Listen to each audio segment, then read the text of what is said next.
오늘 은혜 받으실 하나님의 말씀 갈라디아서 4장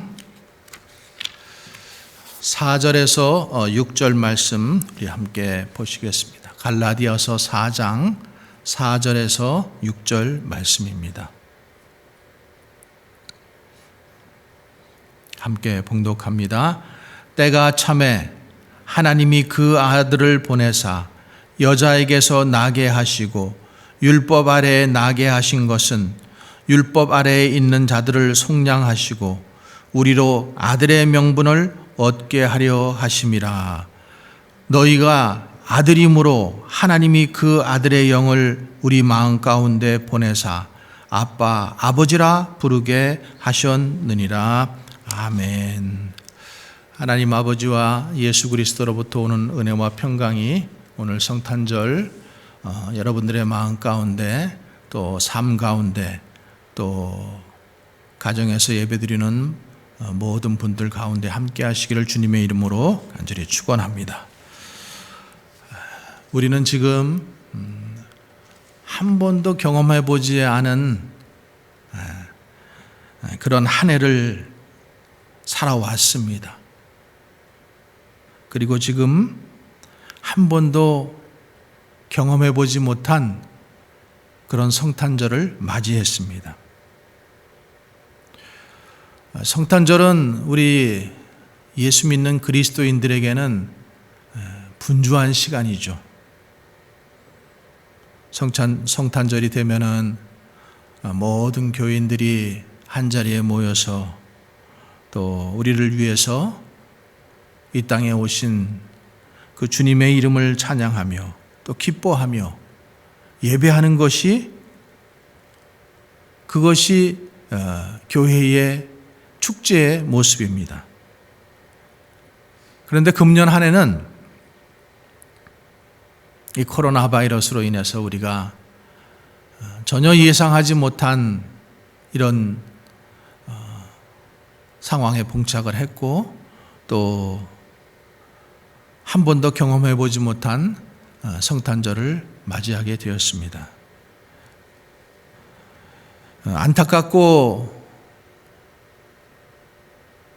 참 허전한 마음을 금할 수는 없지만은 그러나 어쩌면 이런 환경 때문에 우리가 성탄절을 다시 한번 더 깊이 묵상하고 예수님이 우리 가운데 오신 것이 무엇이고 또 우리와 함께 하신다라는 임마누엘의 소망이 무엇인지를 더 깊이 누릴 수 있는 생각해 볼 수 있고 묵상해 볼 수 있는 그런 시간이 될 수 있으면 좋겠습니다.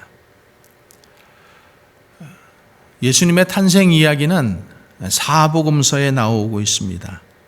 마태복음 그리고 누가복음에 집중되어 있고 요한복음에도 잠깐 언급하고 있습니다. 그런데 오늘 우리가 읽은 이 갈라디아서 4장 4절에서 이 말씀을 보면은 오늘 이 본문에는 마가와 누가와 요한이 전한 성탄 메시지의 관점이 모두 들어가 있어요. 그래서 이제 본문을 한번 같이 다시 한번 보겠습니다. 4절 말씀, 때가 차매 하나님이 그 아들을 보내사 여자에게서 나게 하시고 율법 아래 나게 하신 것은, 우리가 첫 번째 주목해야 하는 말씀이 뭐냐 하면은 때가 차매입니다. 때가 차매. 오늘 말씀의 제목도 때가 차매인데 때가 차매 하나님께서 그 아들을 보내셨다라는 거예요. 때가 차매 하나님께서 독생자 예수 그리스도를 보내신 것입니다. 이것은 하나님께서 처음부터 계획하신 일이라는 거죠. 여러분, 때라는 것은 시간을 가리킵니다. 그런데 시간은 하나님께 속한 것입니다. 우리는 시간 속에 살고 있고 시간 안에 잡혀 있고 시간 안에 묶여 있습니다. 그런데 하나님은 시간 밖에 계신 분이에요. 시간을 초월해 계신 분이에요. 하나님이 시간을 창조하셨습니다. 그래서 창세기 1장 1절에 보면은 태초에 하나님이 천지를 창조하시니라 이렇게 시작되죠. 이 태초라는 말은 천지 창조가 있기 전을 얘기하는 겁니다. 근데 하나님은 천지 창조가 되기 이전에 이미 계신 분이고, 또 요한계시록 마지막에 보면은 이 천지가 다 없어진다 해도 주님은 영원히 살아 계신 분이십니다. 그러니까 하나님 시간 밖에 계신 분이다. 우리는 시간 안에 살고 있고 우리가 경험하고 있는 시간, 생각하고 있는 시간. 그런데 하나님께서는 그 시간을 창조하시고 그 밖에서 역사하시는 그 시간과는 다른 시간이라는 거죠. 그래서 신약 성경에 보면은 이 시간이라는 단어를 두 가지로 쓰고 있습니다. 신약 성경은 아시다시피 헬라어로 쓰여져 있는데, 오늘 본문에서처럼 때가 차매, 이 때가 차매는 하나님의 때를 가리킬 때에 이 크로노스라는 단어를 쓰고 있어요. 근데 우리가 지금 경험하고 있는 시간, 이 경험하고 있는 시간은 크로노스예요. 근데 하나님의 때는 제가 거꾸로 말씀드린 것 같아요. 그렇죠? 카이로스입니다. 하나님의 때는 카이로스. 우리가 경험하고 있는 시간은 크로노스. 그래서 베드로전서에 보면은 너희가 알거니와 너희 조상이 물려준 헛된 행실에서 대속함을 받은 것은 은이나 금같이 없어질 것으로 된 것이 아니요 오직 흠없고 점없는 어린 양 같은 그리스도의 보배로운 피로 된 것이다. 그리고 그 다음 절에 그는 창세전부터 미리 알림 바 되신이나 이 말세에 너희를 위하여 나타내신 바니라. 창세전부터 이미 계획하신 일이라는 거예요. 때가 찼다라는 것은 어느 일정 시간이 있었는데 그 시간이 다 되어짐으로 그때 오셨다라는 거죠. 그래서 하나님이 그 아들을 보내사, 이 하나님께서 그 아들을 보내신 것은 예수 그리스도의 신성을 말씀하려고 하는 거예요. 보내셨다라는 것은 이미 존재하고 있었던 예수님을 이 땅에 보내신 거예요. 그러니까 예수님이 마리아의 모태에서 처음 생겨난 것이 아니라 하나님께서 미리 때를 정하시고 보내주셨다라는 겁니다. 그래서 예수님께서 이 땅에 오신 것을 우리가 뭐라 그래요? 성탄절이라고 이렇게 얘기하잖아요. 성탄절, 그것을 우리가 성육신 하신 거, 인카네이션 하셨다라고 이렇게 신학적으로 얘기합니다. 그 요한복음이 그 말씀을 잘 말씀하고 있어요. 요한복음 1장 1절에서 3절 말씀에 보면은 태초에 말씀이 계시니라. 이 말씀이 하나님과 함께 계셨으니 이 말씀은 곧 하나님이시라. 그가 태초에 하나님과 함께 계셨고 만물이 그로 말미암아 지은 바 되었으니 지은 것이 하나도 그가 없이는 된 것이 없느니라. 2000년 전에 베들레헴에 태어나신 아기 예수님은 이미 온 천하를 만드신 하나님이십니다.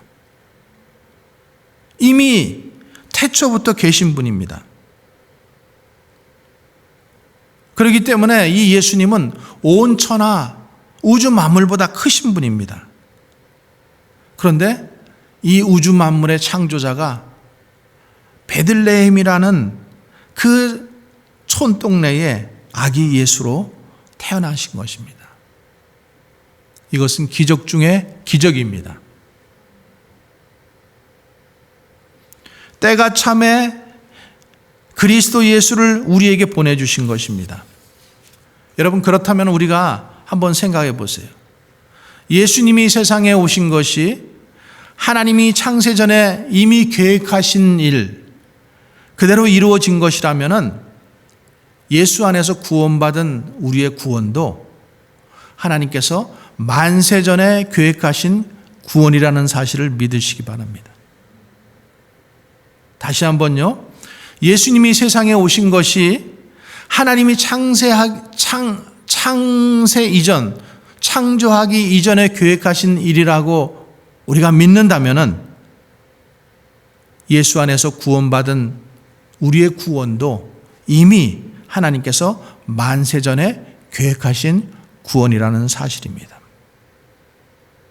우리가 살다 보니까 교회에 나오게 됐고 내가 어쩌다 보니까 믿게 된 것이 아니라 하나님의 절대적인 섭리 가운데 우리를 아시고 우리를 부르시고 그래서 예수를 믿게 하셨다라는 사실을 꼭 믿으시기 바랍니다. 구원은 우연히 이루어지는 것이 아니라 하나님의 섭리입니다. 그래서 로마서 8장 29절 30절에 이렇게 얘기합니다.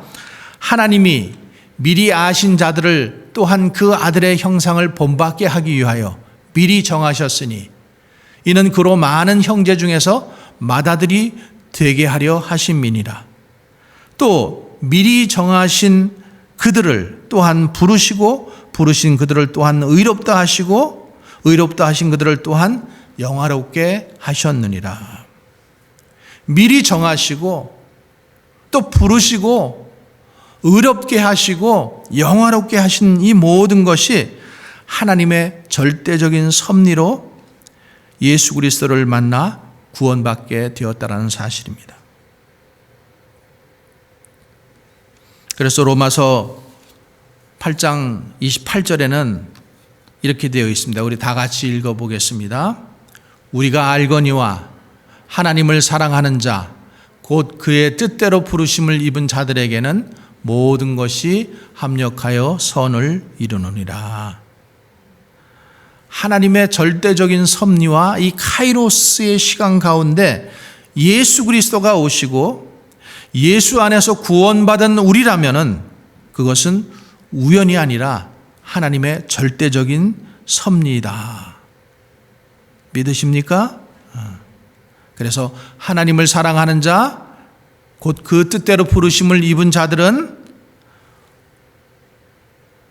오늘 우리가 만나고 있는 이 코로나 바이러스로 인해서 오는 고통, 아픔, 이것도 하나님의 섭리라는 것을 우리는 인정해야 돼요. 그러면서 그 하나님의 섭리 안에 있는 것을 믿고 모든 것이 협력하여 선을 이루시는 저와 여러분 되시기를 주님의 이름으로 간절히 축원합니다. 두 번째 우리가 오늘 말씀에서 주목해 볼 것은 때가 참에 하나님이 그 아들을 보내사 여자에게 나게 하셨다. 오늘 4절 말씀입니다. 여자에게 나게 하셨다. 이 여자에게 나신 것은 예수님의 인성을 말씀하시려고 하는 거예요. 인성. 하나님이 그 아들을 보내셨다와 여자에게 나셨다라는 것은 다른 말입니다. 그러니까 예수님께서 원래는 시간을 초월해 계신 하나님이신데 그 하나님께서 인간의 역사 가운데 들어오신 사건이에요. 여러분, 우리의 역사 가운데, 인간의 역사 가운데 들어오셨다라는 사실이에요. 하나님께서 인간이 되셨다라는 것 우리는 정확하게 알 수가 없어요. 그래서 우리는 믿을 수밖에 없어요. 왜냐하면 우리가 실제로 그런 것을 겪어본 사람은 아무도 없어요. 우리 중에 누가 하나님에게서 인간이 된 사람이 한 사람도 없기 때문에. 하지만 예수님께서 하나님에서 인간이 되시면서 얼마나 큰 희생을 감수하셨는지는 우리가 상상해 볼 수는 있습니다. 하나님의 속성 중에서 무소부재라는 속성이 있습니다. 하나님은 영이시기 때문에 모든 곳에 계시다라는 것입니다. 그래서 우리가 미국에서 기도를 해도 들으시고 한국에서 기도를 해도 들으십니다. 그런데 하나님께서 인간이 되셨을 때에 이 무소부재의 속성을 포기하신 거예요.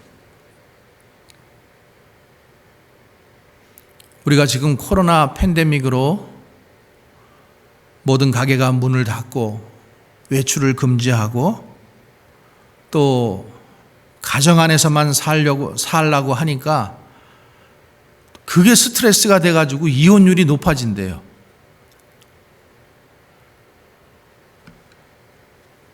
그런데 여러분 한번 생각을 해요. 온 우주 만물을 창조하신 그분이, 무소부재하신 그분이, 그 하나님께서 인간이 되심으로 여자의 자궁안이라는 그 좁은 공간 안에 제약을 받게 되신 것, 그 공간 안으로 들어오신 것 뿐만 아니라 예수님께서 인간 되심으로 예수님은 피곤을 겪으셨어요. 피곤하심을. 그래서 성경 곳곳에 보면은 예수님이 피곤하셔서 주무셨다라는 말씀이 종종 나옵니다. 그리고 예수님은 먹지 않으셔도 되는 분인데 먹으셔야만 했습니다. 우리와 똑같이 시험을 받으셨어요. 또 마지막에는 십자가의 그 사건으로 말할 수 없는 고통을 몸소 겪으신 분입니다. 여러분, 이 예수님의 희생과 낮아지심은 예수님께서 베들레헴에 태어나신 이 성탄 이야기에서도 우리가 발견할 수가 있습니다. 예수님께서는 가장 낮은 곳에 탄생하셨고 또 가장 낮은 사람들에게 축하를 받으셨습니다. 누가복음 2장 7절에서 11절 말씀에 첫 아들을 낳아 강보로 싸서 구유에 뉘었으니 이는 여관에 있을 곳이 없음이러라.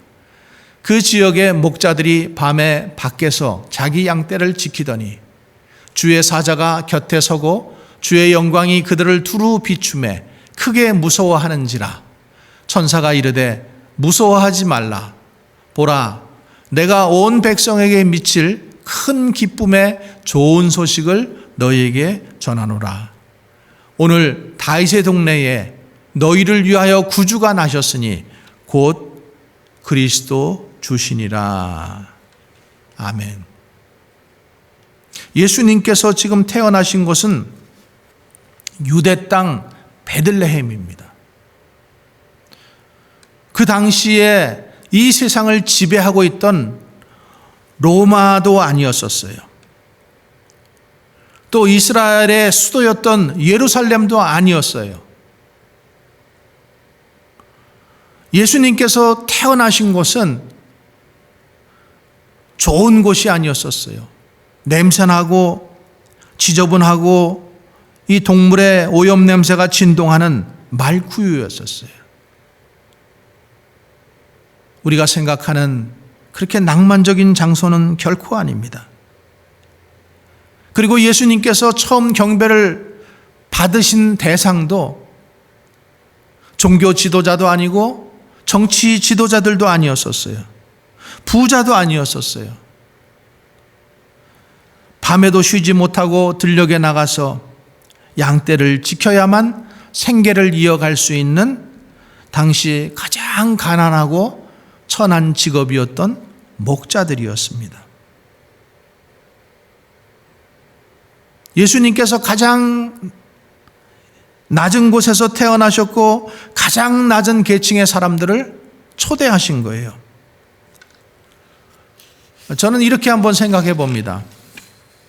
지금 전 세계적으로 예수님의 탄생을 축하하는 성탄 예배를 드릴 텐데 만약에 예수님께서 미국에서 드리는 이 성탄 예배에 참석하신다면은 어떤 교회를 가실까? 저 뉴욕에 있는 큰 교회일까? 아니면은 서부에 있는 수종교회와 같은 크리스탈로 지어진 그런 교회일까? 아니면은 성도 수도 얼마 없고 자체 건물도 없는 초라한 교회일까? 누가는 예수님께서 크고 화려한 곳에서 태어나지 않으셨다라고 말씀하십니다. 그렇다고 무조건 가난한 사람들에게 오신다라는 말씀은 아닙니다. 누가가 전한 성탄 메시지를 우리가 잘 읽어보면은 목자들에게 특이한 점을 발견할 수가 있어요. 그들은 밤에 양떼를 지켜야만 먹고 살 수 있는 가난한 사람들이었지만은 천사들이 전하여 준 메시지를 듣고 그리고 믿고 순종했다라는 겁니다. 누가복음 2장 15절 16절 말씀 같이 읽어봅니다.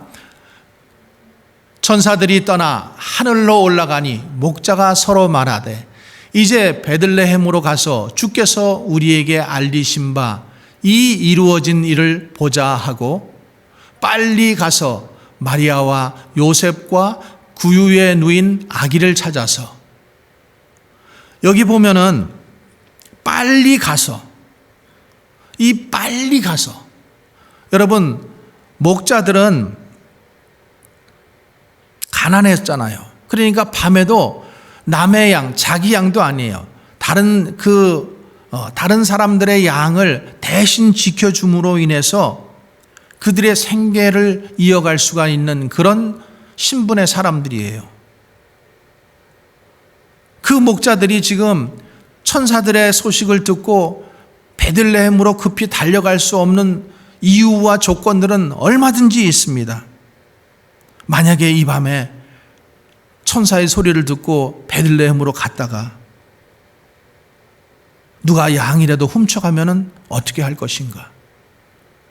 내가 돈으로 물어줘야 되는데 나는 돈이 없는데 괜히 주인에게 야단 맞는 것이 아닐까? 이런저런 생각과 핑계로 머리가 가득 찼겠지만은 그들은 천사들이 전하여 준 소식을 듣고 그리고 믿고 순종하여 달려갔다라는 사실입니다. 사랑하는 성도 여러분, 우리에게도 이런 마음의 자세가 필요하지 않을까요? 주님께서는 빈, 부, 귀천을 가리지 않고 찾아오십니다. 하지만 주님께서 진정 기뻐하시고 축복해 주시는 사람은 주님의 말씀을 즉각 믿고 순종하는 사람들이라는 사실입니다. 이제 마지막으로 성탄의 목적에 대해서 한번 살펴보겠습니다. 4절과 5절의 말씀을 한번 다시 읽어보겠습니다. 때가 참에 하나님이 그 아들을 보내사 여자에게서 나게 하시고 율법 아래에 나게 하신 것은 율법 아래에 있는 자들을 속량하시고 우리로 아들의 명분을 얻게 하려 하심이라. 아멘. 예수님이 율법 아래 태어나셨다라는 거예요. 율법 아래 인간으로 태어나셨다라는 사실입니다. 그래서 사도 바울은 예수님께서 이 인간으로 태어나신 이유를 속량과 한 절 전에 한번 비춰줘 보세요. 그 다음 절. 율법 아래에 있는 자들을 속량하시고 리뎀션 하셨다라는 거죠.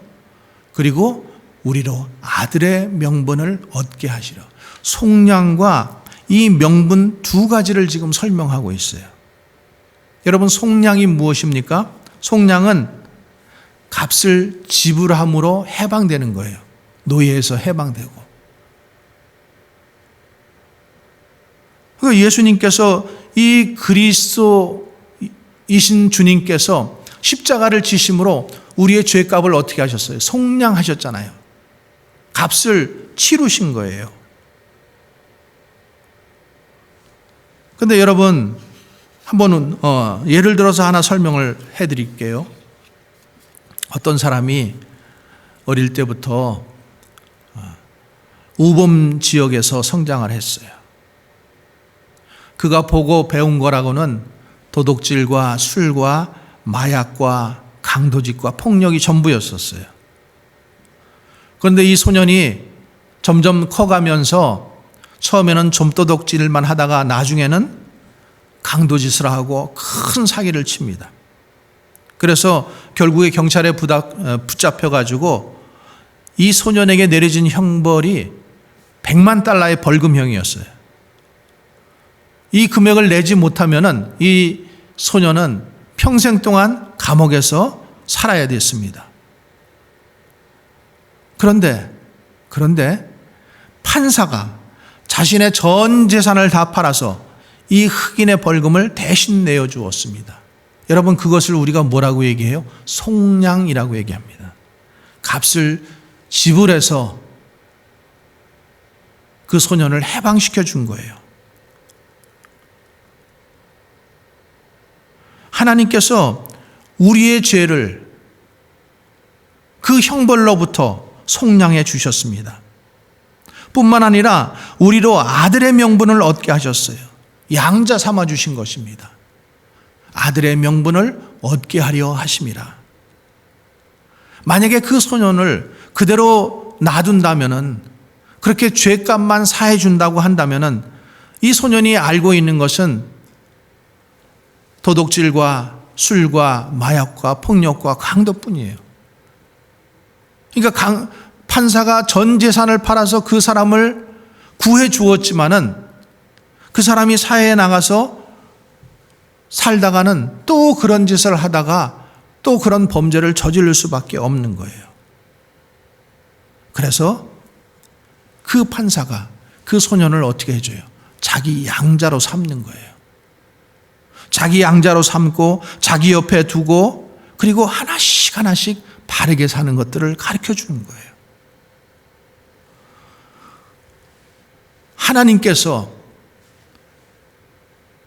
우범지대에서 이렇게 술과 마약과 도박과 폭력으로 얼룩져서 인생을 그렇게 뺏게 살 수 없었던 우리를 예수 그리스도의 피로 속량해 주시고, 또 하나님의 아들로 양자 삼아 주셨다라는 사실 여러분 믿으시기 바랍니다. 왜 그렇게 해주셨는가? 로마서 8장 15절 16절에 말씀하고 있습니다. 너희는 다시 무서워하는 종의 영을 받지 아니하고 양자의 영을 받았으므로 우리가 아빠, 아버지라고 부르짖느니라. 그리고 16절에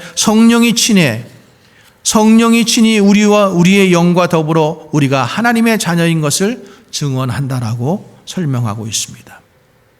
여러분, 하나님께서 내 아버지 되심을 믿으십니까? 예수님께서 내 죄 사해 주시고 하나님의 아들의 그 명분을 갖게 하신 것, 그것 해 주시려고 하나님께서 육신을 입고 이 땅에 태어나신 것입니다. 말씀을 맺겠습니다. 종교개혁자 마틴 루터가 1538년에 성탄절에 한 설교를 인용해서 말씀을 정리하겠습니다. 하늘에 있는 천사가 기쁨이 충만하여 성탄의 소식을 전했습니다. 이것은 천사들과 관련된 것이 아니라 우리와 관련된 것입니다. 우리에게 일어난 일이고 우리를 위해서 일어난 일입니다. 너희에게 전한다고 천사가 말한 것은 천사를 위해서 일어난 일이 아니라 이것은 우리에게 해당되는 일입니다. 예수님께서 때가 참에 우리에게 오신 이 사건은 우리를 구원하시기 위한 일입니다. 그리고 우리의 죄값을 용서해 주시기 위해서 십자가에 달리신 것이고, 그 십자가의 사건으로 말미암아 우리가 그 죄에서 모든 죄로부터 용서함을 받은 것입니다. 뿐만 아니라 우리를 양자 삼아 주셔서 하나님의 자녀로 살아갈 수 있도록 인도하여 주신 것입니다. 이 일이 하나님께서 만세전에 우리를 위해서 계획하신 일이라는 사실, 오늘 성탄절을 맞아 하나님의 그 크신 사랑과 은혜가 또 이 기쁜 소식이 믿어지고 이 기쁜 소식을 우리 이웃들에게, 아직 복음을 모르는 이웃들에게 전하는 복된 삶을 사는 우리 모두가 되기를 주님의 이름으로 간절히 축원합니다. 기도하겠습니다. 때가 참에 하나님의 독생자 예수 그리스도를 이 땅에 보내주시고 한 여인을 통해 낫게 하시고 율법 아래 낫게 하셔서 그 율법을 다 이루시고 우리를 위해 온전한 어린 양이 되시고 십자가에서 모든 사람들의 죄를 씻어주시고 또한 부활하심으로 예수 안에 있는 우리 모두에게 구원의 길을 열어주신 것 감사합니다. 모든 찬양과 경배를 올려드리오니 홀로 영광 받으시옵소서. 때가 차면 언젠가 주님이 다시 오신다라고 말씀하셨는데 그때를 바라보며 견고하게 흔들리지 말고 살아가게 하옵소서. 세상을 주관하시고 역사를 주관하시는 하나님이 계심을 믿습니다. 하나님의 절대적인 섭리 가운데 구원하셨다면 주님 안에서 모든 것을 협력하여 선을 이루게 하옵소서. 이 모든 것이 성탄을 통해 우리에게 주시는 메시지가 되게 하여 주시옵소서. 예수님의 이름으로 기도드립니다. 아멘.